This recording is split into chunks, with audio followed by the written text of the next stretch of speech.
The vibrato is such an essential skill and technique that can make really simple phrases and licks and even individual notes sound extremely expressive and cool and flavorful, and yet so many beginner and intermediate players do not have a refined vibrato under their little fingers. But today, we will remedy this issue in just a few minutes and get you to a place where you have a confident and cool sounding vibrato, all right? So grab your guitar, let's go ahead and jump right in.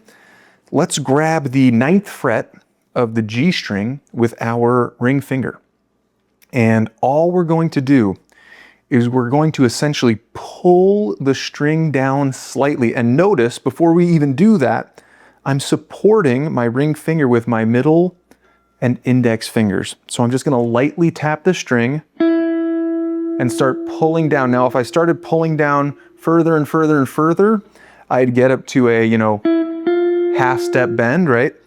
Half step, basically making the 9th fret sound like the 10th fret. All right, or I could even make it a whole step bend where the 9th fret sounds like the 11th fret. We're not gonna go that far at all. It's just a slight pull and then a return to neutral. So you might not even be able to hear it right now, okay? But that's all I want you to do is just take your ring finger and pull down slightly and then return to neutral. And just do that slowly. Notice a few things about how your, the base of your index finger is creating some, stability and a bit of a counterbalance, and so is your thumb. And it's okay if your hands are a little bit smaller. Think about the back of your neck. I just like to think about having, my thumb situated somewhere on that upper curve so that you can create more of a counterbalance, all right? So again, hit the string, pull down slightly, return to neutral, and keep going. Right? Notice that it's a really subtle movement. And from there, you basically just speed it up. All right? And you can, go freaking fast. All right, but these supporting fingers are really important. Let me just make that very clear. If you just have an individual finger, it's not going to be as accurate. It's not going to feel as stable, ultimately. So support. And you can play around with, bigger movements, smaller movements, things like that. And we'll have a practice lick for you in just a freaking second, but same thing with your middle finger. Try that out and support it. Support it with the index. All right, start slow, where it's almost unnoticeable, but you just are feeling out the motion, and then speed it up, become a little gradually faster. All right. And then same thing with the index finger. Maybe you're familiar with that, BB King kind of style, right? Where the hand is totally open. Well, even if the thumb's not connected, that base of the index finger is still creating a nice counterbalance there and some stability.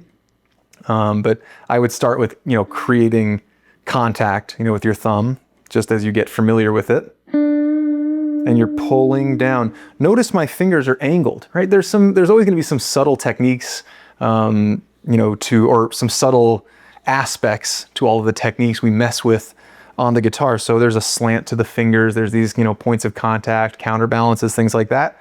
Keep those in mind, especially as you're figuring things out. So you can even pause the video and just try things out with your, ring finger. Try things out with your middle finger. Try things out with your index finger. There's some subtle differences to each one of them. All right. And with that, we're just going to jump into a practice lick. Set a 3 to 5 minute timer. Obviously, the more time you spend on this, the more reps you're going to get, the more confident you'll feel. But, 3 to 5 minutes a few times a week will certainly give you a lot of good reps in an isolated scenario. Always talking about isolating techniques and skills so that you can separate them from, I'm half learning the solo. I'm also learning the vibrato that's happening in the solo, and then the hammers and the pulls and all this other stuff and where I'm moving on the fretboard. Let's isolate the skill. All right, so the lick, small phrase, is going to sound like this.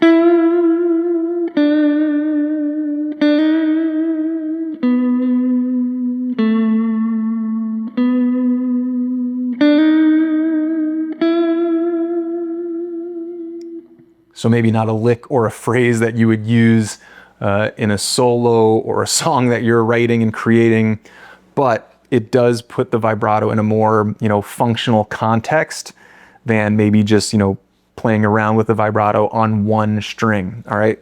So just again, ring finger on the 9th fret of the G string, index finger on the 7th fret of the G string, and then hammering on